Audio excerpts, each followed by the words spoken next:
If you've ever worked for something so long that it started to feel like part of your identity, you'll understand the way I felt that week. For months, I'd been the last one to leave the office. My desk light would be the only glow in. The room, the rest of the floor silent except for the hum of the AC and the soft click of my keyboard. Reports, client pitches, spreadsheets, all of it done not because anyone was watching, but because I knew the promotion was coming. I'd earned it. There was a kind of rhythm to those nights. Finished the work. Sipped cold coffee from the cup I'd poured 3 hours ago. Glance out the window at the city lights. I didn't complain. I didn't cut corners. I played it straight. Even when I saw others, let's just say, networking their way up the ladder. This promotion wasn't just a title for me. It was proof that hard work mattered. Proof that you could show up, keep your head down, and still win without selling a piece of yourself. I could already picture it. My name on the office door. The small pay bump making life a little less. Tight the quiet nod from the boss as he congratulated me. My coworkers had even started hinting at it, throwing me those, it's your turn smiles in the break room. I'd been patient. I'd done the work, and now I could feel it. The reward was just within reach. Looking back, the signs were always there. This place didn't run on pure merit. Not really. It ran on something a little more. Social. There were the Friday happy hours where the same group would gather around. The boss, laughing at his stories like he was the most interesting man alive. There were the accidental seat swaps in meetings so certain people could sit closer to him. And then there were the long lunches, the kind where the food was less important than the company kept. I'd get the invite sometimes. Come grab a drink with us after work, they'd say. But I learned early on that I wasn't wired for that game. It wasn't about the drinks or even the time. It was the subtle dance of compliments, personal gossip, and knowing exactly which buttons to press to make yourself seem indispensable in the boss's world. Me. I kept it simple. I did my job. I hit my deadlines. If the choice was between a networking cocktail and getting a client proposal polished to perfection, I picked the proposal. Every time, still, I wasn't cynical about it. Not then. I figured results had to matter in the end. That's how I was raised. Keep your head down. Work hard. And let the quality speak for itself. But sometimes, sitting at my desk late at night while the others clinked glasses somewhere downtown, I'd wonder if I was missing something. If maybe the real promotions weren't handed out in the office, but in dimly lit bars after the rest of us had gone home. I told myself it didn't matter. I could win my way at least. That's what I believed. The day it started, nothing was. Technically different, but everything felt different. I walked into the office with my usual coffee, nodding to a couple of coworkers on the way to my desk. They nodded back, but it wasn't the same. The smiles were tighter, shorter. That's when I noticed the whispers. Not loud enough to catch the words, just the low, muffled hum of voices from behind partially closed doors. Once, twice, 3 times that morning, I caught someone glancing at me and then quickly looking away when our eyes met. At first, I brushed it off. Big promotion week. Maybe people were speculating. Maybe they didn't want to jinx anything. But the feeling didn't go away. It sat in my stomach like a stone. Around lunch, I passed the conference room. The blinds were half drawn, but I could still see my boss and my coworker, the one up for the same promotion, leaning over the table in what looked like an intense conversation. They didn't see me, or maybe they did and just didn't care. Later that afternoon, I finally asked my boss if there was any update. He smiled the kind of polite plastic smile that doesn't reach the eyes and said, "We're still finalizing the decision, still finalizing." I'd been hearing for weeks that it was practically in the bag. Now suddenly it was still finalizing. Walking back to my desk, the office felt different. Like the air had shifted, and I was the only one who hadn't gotten the memo. It happened on a Wednesday. The kind of day where the air conditioning feels too cold, lights feel too bright, and you already know, deep down, something's coming. Just before lunch, my boss stepped out of his office and called everyone to the conference area. "Quick announcement, team," he said, all cheerful energy. I grabbed my notebook, half expecting this to be the moment. My moment.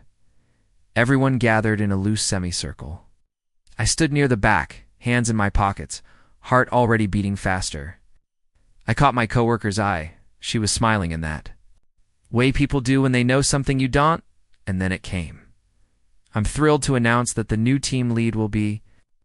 He paused for effect, scanning the room. Emily, it was like the sound dropped out of the world.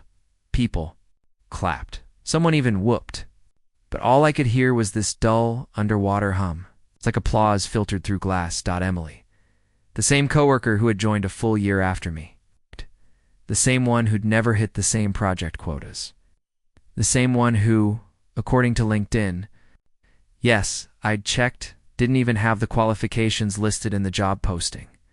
I forced my hands to clap along. That's what you do, right? You smile, you congratulate, you pretend like your insides aren't hollowing out in real time. Inside, though, it felt like someone had taken all those late nights, all those missed weekends, tossed them straight into a shredder. A couple of hours after the announcement, my boss asked if we could have a quick chat. He said it in that overly casual way people do when they've already rehearsed what they're going to say. We stepped into his office. He shut the door, but didn't sit down, just leaned against his desk like we were about to have some heart-to-heart moment. You're great at your job. He started. Pause. That pause was the warning sign. But I just don't think you quite fit the culture we're building here. The culture. The words landed like a cold slap. They echoed in my head over and over, each time sounding more absurd. Culture. You mean the same culture where after-hours drinks counted more than performance reviews? The culture where certain people mysteriously got fast-tracked, while others, the ones actually doing the work, stayed invisible. I nodded slowly, trying to keep my voice even. Right, the culture. Gave me that pitying smile. The kind people use when they think they're sparing your feelings. When I left his office, I didn't go straight back to my desk. I walked to the far end of the hallway, where the big floor-to-ceiling windows looked out over the city. The streets were busy below, people moving with purpose. Meanwhile, I stood there feeling stuck, hurt, yeah. But underneath that, something sharper. Something that felt a lot like suspicion. Because if this was really about culture, it sure didn't look the same for everyone. It started with a whisper. I was heading back from the break room, coffee in hand, when I heard two voices down the hall. I couldn't make out every word, just fragments, floating in the air like smoke. No, it's not just because she's good at her job. You know about her, and the rest was muffled. I froze mid-step, pretending to scroll my phone so they wouldn't notice me lingering. Then I heard it. The word relationship, followed by his name. And then, laugh. That kind of laugh that says you know exactly what I'm talking about. I walked away before they could see me, but my mind didn't. It started flipping through the last few months like a photo album on fast forward. The private lunches, the long closed-door strategy, meetings that never made it to the official calendar. The way she'd come back from his office with this almost smug little smile, one I'd brushed off at the time as coincidence. Now, it all made a sick sort of sense. By the time I got back to my desk, my coffee was cold. My hand was still wrapped around it, but I couldn't feel the heat. All I could feel was this hollow, buzzing space in my chest where my pride used to sit. And the worst part? I didn't even know if I was angrier about the promotion, the affair, or the fact that everyone else seemed to already know. By the end of the day, I wasn't just suspicious anymore. I was certain. The affair explained everything. The sudden shift in the promotion process, the culture. Excused the way no one seemed surprised when her name was announced. It wasn't just favoritism. It was manipulation dressed up as meritocracy. I had been the fool who thought hard work would be enough. I sat at my desk long after most people had left, the office lights dimming one by one. My computer screen was the only glow left on our floor. My fingers hovered over the keyboard, then started typing notes, timelines. Every little moment I could remember that pointed to what was really going on. Lunches, trips, they both happened to attend. Decisions that mysteriously shifted. After one of their meetings, it all formed a neat little chain. Link another slap in the face. The more I typed, the steadier my breathing became. Anger, at first sharp and blinding, settled into something colder, quieter, more deliberate. This wasn't just about losing a promotion. This was about being told to my face that my work and my integrity didn't matter. Not here and that. That was the part I couldn't let go. I closed my laptop and sat back, staring at the darkened window. My reflection looked different somehow. Not defeated. Not yet. Just waiting. The thing about office secrets is, they're never really as hidden as people think. Once I made up my mind, the plan came naturally. I wasn't going to confront them with vague accusations. I was going to walk in with the kind of proof that left no room for denial. I started small, forwarding certain emails to my personal account, the ones that didn't make sense at the time but now looked suspicious. Messages with sudden, last-minute changes to project assignments. Urgent client dinners that somehow only included the two of them.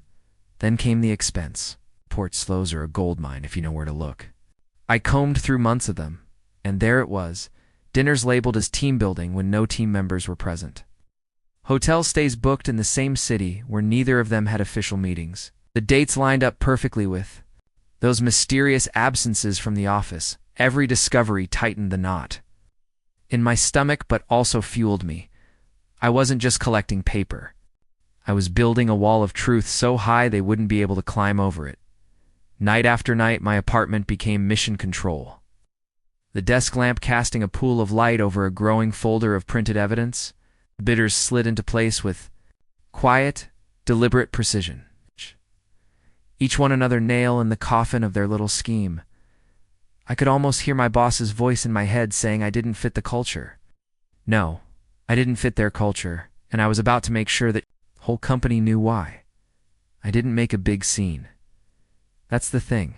When you've been wronged this badly, you learn that silence can be the loudest. Weapon.1 carefully worded email, every document attached. And I hit send to HR and upper management. The subject line was simple, regarding the recent promotion decision. By the next morning, the shift in the air was undeniable. Usual morning chatter in the office had been replaced by something else, a thick, heavy quiet. People kept their heads down. Conversations stopped when I walked by. The break room was suddenly a ghost town. HR called me in first. They didn't ask me if I had proof. They thanked me for bringing it forward, which told me everything I needed to know. This wasn't news to them. Now they had no choice but to act. By the end of the week, my coworker was on leave. The boss was temporarily relieved of certain duties pending review. Translation, they were both done. They just didn't want to say it yet. I walked into the office the following Monday, and for the first time in months, I didn't feel small.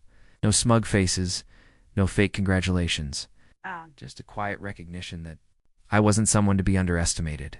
And the best part? I didn't have to shout my victory from the rooftops. The truth had done all the talking for me.